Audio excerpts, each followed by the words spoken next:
Hello my dear students, welcome back to my YouTube channel Amresh Sahu. ଯେଉଁଠି ତୁମେମାନେ ନବମ ଓ ଦଶମ ଶ୍ରେଣୀର ମ୍ୟାଥ ଓ ଫିଜିକାଲ ସାଇନ୍ସ ରିଲେଟେଡ୍ ଭିଡ଼ିଓ ଗୁଡ଼ିକୁ ପାଇପାରୁଛ।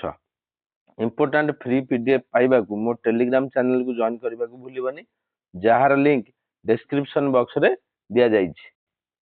ପିଲାମାନେ, ଆଜି ଆମେ 2025 ମାଟ୍ରିକ ବୋର୍ଡ ଏକ୍ଜାମରେ ଆସିଥିବା ଆଉ 10ଟି ଇମ୍ପୋର୍ଟାଣ୍ଟ ମ୍ୟାଥ କ୍ୱେଶ୍ଚିନ୍ ଗୁଡ଼ିକୁ ଡିସ୍କସନ୍ କରିବା। ମ୍ୟାଥକୁ ଆମେ ଯେତେ ପ୍ରାକ୍ଟିସ୍ କରିବା ମ୍ୟାଥ ଆମ ପାଇଁ ସେତେ ସହଜ ହୋଇଯିବ। କଥାରେ ଅଛି ପ୍ରାକ୍ଟିସ୍ ମେକ୍ସ ଏ ମ୍ୟାନ୍ ପରଫେକ୍ଟ। ବିନା ପ୍ରାକ୍ଟିସରେ 50ଟି MCQକୁ 1 ଘଣ୍ଟା 15 ମିନିଟରେ ସଲ୍ଭ କରିବା ଅସମ୍ଭବ। ତେଣୁ ତୁମେମାନେ ପେନ୍ ଓ କପି ପାଖରେ ରଖି ଭିଡ଼ିଓକୁ ପଜ୍ କରି କରି ପ୍ରତ୍ୟେକ କ୍ୱେଶ୍ଚିନ୍କୁ ସଲ୍ଭ କରିବାକୁ ଚେଷ୍ଟା କରିବ। ତାପରେ ମୋ ସଲ୍ୟୁସନକୁ ଦେଖିବ। କାହାର କେତୋଟି ଠିକ୍ ହେଲା କମେଣ୍ଟ ବକ୍ସରେ କମେଣ୍ଟ କରିବ। So without wasting any more time, let's start our practice session 3. ଆଜିର ଫାଷ୍ଟ କ୍ୱେଶ୍ଚିନ୍ଟି ହେଲା, ଆସ ଦେଖିବା ଆଜିର କ'ଣ ଫାଷ୍ଟ କ୍ୱେଶ୍ଚିନ୍ ଅଛି। ତ ଆଜିର ଆମର ପ୍ରଥମ କ୍ୱେଶ୍ଚିନ୍ ହେଲା, ABCD ଏକ ବୃତ୍ତାନ୍ତ ଲିଖିତ ଚତୁର୍ଭୁଜ ଯାହାର କର୍ଣ୍ଣଦ୍ୱୟ ବୃତ୍ତର କେନ୍ଦ୍ରଠାରେ ଛେଦ କରନ୍ତି। AEB ଚାପର ଡିଗ୍ରୀ ପରିମାପ 100 ଡିଗ୍ରୀ ହେଲେ ଏହା କି ପ୍ରକାର ଚତୁର୍ଭୁଜ ଅଟେ? ଚାଲ ଏହାର ସମାଧାନ କରିବା। ତ ଆମର କ'ଣ ଦେଇଛି ଏଠି? ABCD ଏକ ବୃତ୍ତାନ୍ତ ଲିଖିତ ଚତୁର୍ଭୁଜ। ବୃତ୍ତାନ୍ତ ଲିଖିତ ଚତୁର୍ଭୁଜର କର୍ଣ୍ଣଦ୍ୱୟ କେନ୍ଦ୍ରଠାରେ ଛେଦ କରୁଛନ୍ତି। କେନ୍ଦ୍ର ହେଲା ଏଠାରେ O। ଯଦି କେନ୍ଦ୍ରଠାରେ ଛେଦ କରୁଛନ୍ତି ତାହେଲେ ଇଏ ବୃତ୍ତର ଯୋଉ ଚତୁର୍ଭୁଜର କର୍ଣ୍ଣଦ୍ୱୟ ବୃତ୍ତର ବ୍ୟାସ ହେବେ। ଯଦି ବୃତ୍ତର ବ୍ୟାସ ହେଲେ ତାହେଲେ AC ଆଉ BD ବୃତ୍ତର ଦୁଇଟି ବ୍ୟାସ। ତେଣୁ ଇଏ ଯଦି ବ୍ୟାସ ହେବେ ତାହେଲେ ବାକି ଯୋଉ କୋଣ ଆମର ରହିଲା A କୋଣ B କୋଣ C କୋଣ D କୋଣ ଇଏ ସବୁ ଅର୍ଦ୍ଧବୃତ୍ତ ଖଣ୍ଡସ୍ଥ କୋଣ। ତେଣୁକରି ଅର୍ଦ୍ଧବୃତ୍ତ ଖଣ୍ଡସ୍ଥ କୋଣ ହେଲା 90 ଡିଗ୍ରୀ। ତେଣୁକରି ସବୁଗୁଡା 90 ଡିଗ୍ରୀ ହେବ। ତାପରେ ଆଉ କ'ଣ ଦେଇଛି? A ଓ B ହେଲା 100 ଡିଗ୍ରୀ। A ଓ B କୋଣର ପରିମାଣ 100 ଡିଗ୍ରୀ କେମିତି ହେଲା ନା ଦେଇଛି କ୍ୱେଶ୍ଚନରେ ଦେଖ, AEB ଚାପର ଡିଗ୍ରୀ ପରିମାପ। AEB ଚାପ ବୃତ୍ତର କେନ୍ଦ୍ର O ଠାରେ ଯେଉଁ କୋଣ କରିବ ସେଟା ହେଲା ତାର ଡିଗ୍ରୀ ପରିମାପ। ତ ସେଟା କେତେ ଦେଇଛି? 100 ଡିଗ୍ରୀ। ସେଇ ହିସାବରେ ଆମର A ଓ B କୋଣର ପରିମାଣ 100 ଡିଗ୍ରୀ। ତେଣୁକରି କର୍ଣ୍ଣଦ୍ୱୟ ପରସ୍ପର ପ୍ରତି ଲମ୍ବ ନୁହନ୍ତି। ଯଦି ଲମ୍ବ ହେଇଥାନ୍ତେ ତାହେଲେ କ'ଣ ହେଇଥାନ୍ତା? ଏ ଯୋଉ ABCD ଚତୁର୍ଭୁଜଟି ବର୍ଗଚିତ୍ର ହେଇଥାନ୍ତା। କର୍ଣ୍ଣଦ୍ୱୟ ଯେହେତୁ ପରସ୍ପର ପ୍ରତି ଲମ୍ବ ନୁହନ୍ତି ଆଉ ଚତୁର୍ଭୁଜର ପ୍ରତ୍ୟେକ କୋଣ 90 ଡିଗ୍ରୀ। ତେଣୁକରି ଚତୁର୍ଭୁଜଟି କୋଉ ଭଳିଆ ଚତୁର୍ଭୁଜ ହବ? ABCD ଏକ ଆୟତ ଚିତ୍ର। ଆମର B ଅପସନ ହେଉଛି ଆମର କରେକ୍ଟ ଆନ୍ସର। କ୍ୱେଶ୍ଚିନ୍ ନମ୍ବର 2 ଦେଖିବା। क्वेश्चन नंबर 2 कौन अच्छे? क्वेश्चन नंबर 2, निम्नस्थ केउ उक्तिटी भूल अटे? केउ उक्तिटी भूल? ताले आमे सब ऑप्शन गोटी गोटी कर चेक करिबा। तो एठारे आमे सब ऑप्शन गोटी गोटी चेक करले तो हमर सब ऑप्शन भूल अछि। तो सी ऑप्शन होची करेक्ट। तो सी ऑप्शन टा केवल चेक करिबा। अच्छा देखिबा ताले सी ऑप्शन ने कोन अछि? तो जे कोनोसी समकोणी त्रिभुजर बाहुत्रयर दर्घ्य गोटे एपी रे रहिबे। तो मनकर गोटे समकोणी त्रिभुज रो बाहुत्रय 5 एकक 12 एकक 13 एकक ये हला गोटे समकोणी त्रिभुजर तीनोटी बाहु। किंतु एमाने एपी रे नाहंती काई नाकर डिफरेंस कॉमन डिफरेंस केते? साधारण अंतर 12 - 5 हला 7 13 - 12 हला 1 जोडा कि हमर ये सब एपी रे नाहंती। तेणु एठी कोन देछि? एपी रे रहिबे। तो एई युक्तिटी भूल।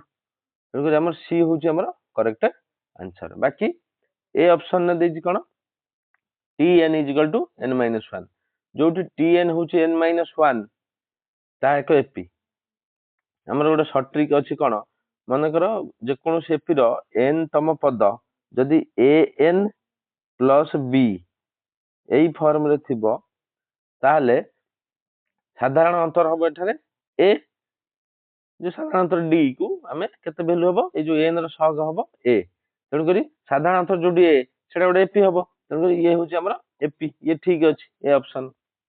तेपरि बी ऑप्शन ने जे अनुक्रम रो Sn देछि केते n whole into n-1 whole divided by 2 जोडा कि आमे जदि आकु मल्टीप्लाई करिबा केते हबो ना एडा हि जिवो हमरो केते ना n² - n² -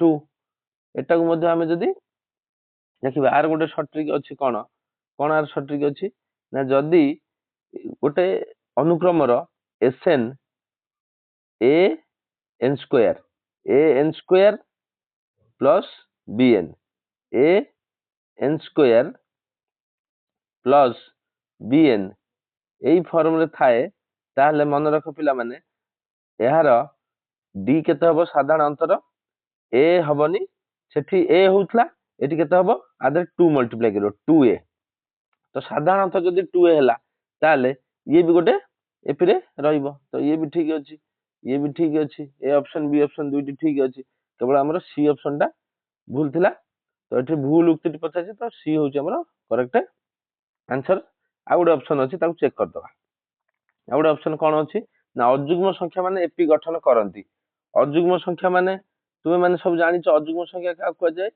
जोड़ा सब दुई द्वारा विभाज्य नुहे तो दुई द्वारा विभाज्य नुहे किए आसे देखा 1 3 5 एगुड़ा सब दुई द्वारा विभाज्य नुहे ये सब अजुग्म संख्या तो एम साधारण अंतर केते साधारण अंतर डी केते बाहर ना द्वितीय पदर प्रथम पद को माइनस करवा जेतिकी एटी केते होउची ना 3 माइनस 1 केते 2 सेही परि जदि हमें थर्ड टर्म रु सेकंड टर्म माइनस करबा तो केते हबो 5 माइनस 3 से भी 2 जोटा कि साधारण अंतर डी तो एठी हमर जदि सबले साधारण अंतर डी होउची ताले एटा मध्ये ओडे एपी गठन करे ये भी ठीक अछि भूल उक्ति पचातला तो सी होउची हमर करेक्ट आंसर तो क्वेश्चन नंबर 3 सॉल्व करबा कोन क्वेश्चन नंबर 3 देछि देखिया तो क्वेश्चन नंबर 3 अच्छी sin 28 degree divided by cos 118 degree रो मान निर्णय कर तो sin 28 बाय cos 118 डिग्री तो sin 28 की सेबड़ा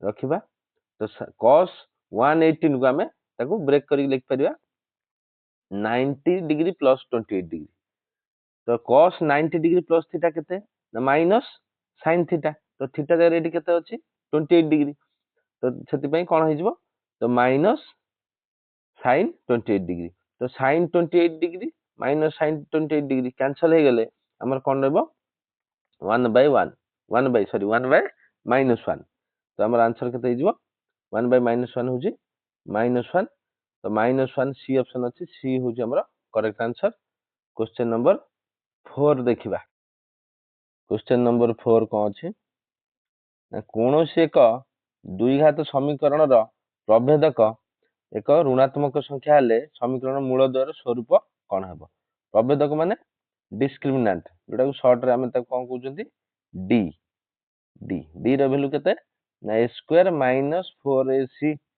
जोटा कि हमर द्विघात समीकरण रो साधारण रूप कौन ना ax square plus bx plus c bx plus c is equal to 0 एई समीकरण रे हमर डी रो वैल्यू केते b square minus 4ac b होची x रो सहग आ ए हला हमर x स्क्वायर रो सहग c हला ध्रुवक तो b स्क्वायर माइनस 4ac ना b स्क्वायर माइनस 4ac जदि ऋणात्मक हबो ऋणात्मक हेले कोन ऋणात्मक माने 0 ठारू सान हबो तो d जदि लेस देन 0 हबो तो समीकरण रो वास्तव मूल नाही वास्तव मूल नाही ऑप्शन कोन हबो आंसर डी आउ दिटा हुए डी रो वैल्यू ग्रेटर देन 0 होई परिबो इक्वल टू 0 होई परिबो तो डी रो वैल्यू जतले ग्रेटर देन 0 हबो सेही समय समीकरण मूलदय वास्तव असमान डी इक्वल टू 0 हेले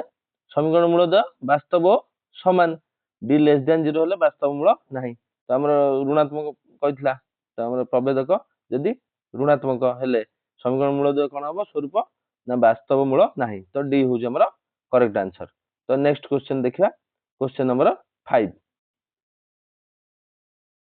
क्वेश्चन नंबर 5 अछि निम्नलिखित उक्ति मध्य केउटी ठीक कोटा ठीक बाछिबा करेक्ट बाकी हमर पी डी एठी 1 हबो जोटा लेस देन 1 देछि एटा हमर कोन भूल हबो तो ए से बळा भूल होला बी भी भूल होला सी हमर कोन होला करेक्ट आंसर तार आंसर उडा नेक्स्ट पेज रे अछि एटी टिके देखि दब आंसर पॉज करी तो हमर सी हो हमर करेक्ट आंसर तो सी हला हमर करेक्ट आ सब भूल अछि तो एठी हमर क्वेश्चन हिसाब रे भूल अछि तो आंसर सब या बाहरी तो हमर सी हो करेक्ट आंसर नेक्स्ट क्वेश्चन देखिबा। तो क्वेश्चन देजी कौन ना दुईटी सदृश त्रिभुज त्रिभुज PQR और त्रिभुज DF रो बाहु मानक अनुपात 5:6। तो त्रिभुज जदि त्रिभुज PQR रो क्षेत्रफल 75 वर्ग सेंटीमीटर हुए ताले त्रिभुज DF रो क्षेत्रफल केते हेबो तासे समाधान करिबा। तो एटी त्रिभुज दिटा कोन देछि ना सदृश सदृश त्रिभुज द्वयर क्षेत्रफल अनुपात अनुरूप बाहु मानकर वर्गानुपात सहित समान तेणु करी त्रिभुज PQR रो क्षेत्रफल अनुपात आउ त्रिभुज DF रो क्षेत्रफल अनुपात केते हबो PQ अनुपात D रो स्क्वायर। तो एटी PQR रो क्षेत्रफल केते देछि 75 वर्ग सेंटीमीटर DF रो बाहर करबा हमें PQ रो वैल्यू 5 D रो वैल्यू 6 पुट कले केते हबो आंसर 75 बाय DF रो त्रिभुज रो क्षेत्रफल इज इक्वल टू 25/36 5 रो स्क्वायर 25 6 रो स्क्वायर 36। तो आमे जदि एटाको क्रॉस मल्टीप्लाई करिवा तो त्रिभुज DF रो क्षेत्रफल is equal to 36 into 75 whole divided by 25। तो 25 द्वारा आमे जदि 75 कैंसिल करिया केते हबो 3 हबो। तो 36 into 3 जोडा के तो हमर आंसर केते हला 108 वर्ग सेंटीमीटर। तो C is the correct answer. Question number 7। तो आमे क्वेश्चन नंबर 7 देखिया कोन देछि। अच्छा दत्त चित्र रे केउ कोणटी एपीबी चापर परिपूरक चापांतरलिप्त कोण अटे। तो एठी जो चित्र देछि देखो एपीबी ए चापटा ए चापर परिपूरक चाप हला ए क्यू बी। तो ए क्यू बी चापरे जो कोण अछि से कोण ना कोण ना ए क्यू बी कोण जोडा कि एपीबी चापर परिपूरक चापांतरलिप्त कोण। तो ए क्यू बी कोडी अछि देखिबा डी ऑप्शन। तो D is the correct answer. तो हमरो ए क्यू बी होची एपीबी चापर कोण परिपूरक चापांतरलिप्त कोण। आउ जो बाकी कोण दोछि ताकू टे देखि दबा। तो ए ओ बी होची एपीबी चापर की कोण ए ओ बी कोण एटा जो केंद्र कोण अछि सेति पई एटा हला केंद्रस्थ कोण। सेहि परी ए पी बी से उक्त चापर अछि तेणु करी एटा हला चापांतरलिप्त कोण। तो हमर करेक्ट आंसर हला D. Next question 8 question number 8 देखिया। क्वेश्चन नंबर 8 गोटे तथ्यावली रो माध्यमान मध्यमा एवं गरिष्ठक यथाक्रमे एम एमडी और एमओ हेले निम्नस्थ केउ आनुभविक संबंधित सत्य अटे। तो कोटा ठीक अछि देखिबा। तो हमर फार्मूला अछि कोन गोटे ना गरिष्ठक इज इक्वल टू केते ना 3 into मध्यमा माइनस 2 into माध्यमान। तो गरिष्ठ को कोन बोलले संकेतरा एमओ। तो MO is equal to 3md minus 2m। तो हमर ऑप्शन ए ऑप्शन ता नाही तो एटा को जदि हमें साइड चेंज करिबा तो 3md is equal to mo plus 2m जोटा कि हमर 3md is equal to mo plus 2m को ऑप्शन अछि बी। तो B is the correct answer. तो क्वेश्चन नंबर 9 को देखिबा चलो। क्वेश्चन नंबर 9 रे कोन अछि दत्त समांतर अनुक्रम रो पंचम पद t5 केते हेबो। तार प्रथम पद केते ना ए आउ द्वितीय पद केते 2a + 1 तृतीय पद हला 3a + 2 चतुर्थ पद हला 4a + 3। तो सेहि परी t5 केते माने पंचम पद देखो प्रत्येक पद रे हमर प्रत्येक पूर्व गोटे पद ता पर पद पाया को हम कोन मिसिया पड़छि। देखो एठी ए अछि एठी 2a अछि। तो ए आउ 2a भीतर केते डिफरेंस ए आउ 1 ऐड हेछि एठी भी से बेला ए प्लस 1 ऐड कले द्वितीय पद तृतीय पद पद से बेला फोर्थ पद रे चतुर्थ पद रे से बेला हम जदी ए प्लस 1 ऐड कर दवा पाइ जिवा केते 5a + 4। तो 5a + 4 हमर कोड अछि। तो C is the correct answer. तो हमें जदी ए बेला देखिबा फार्मूला रे तो कोन अछि ना दत्त एपी रो प्रथम पद ए इज इक्वल टू ए साधारणतः डी होची t2 - t1 जोडा कि 2a + 1 - a जोड केते हम 2a - a हला a + 1। तो a + 1 होची हमर d। तो हम पंचम पद पाइया हम फार्मूला पकेले कोन हो tn रो फार्मूला अछि a + n - 1 whole into d। हे परी t5 is equal to a + 5 - 1 whole into d जोडा कि a + 4 होल इंटू डी रो वैल्यू ए प्लस 1 तो पुट कले ए प्लस 4 ए प्लस 4 आमे ताको सॉल्व कले 5 ए प्लस 4 आमे शॉर्ट ट्रिक रे भी बाहर कर परिया केते हितला 5 ए प्लस 4 तो सी होची हमर करेक्ट आंसर।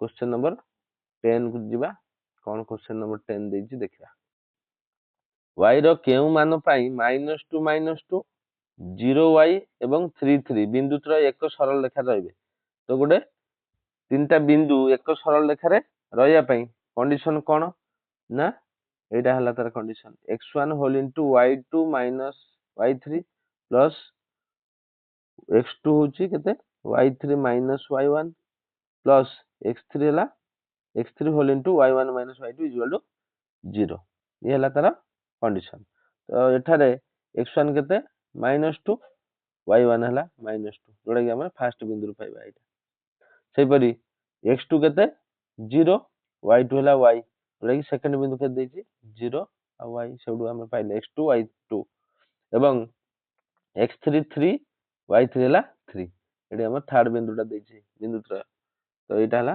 वैल्यू तो ए वैल्यू सब पुट कले आको हम समाधान कले केते पाइबा ना ए सब वैल्यू पुट कर साइला परे हम -2 + 6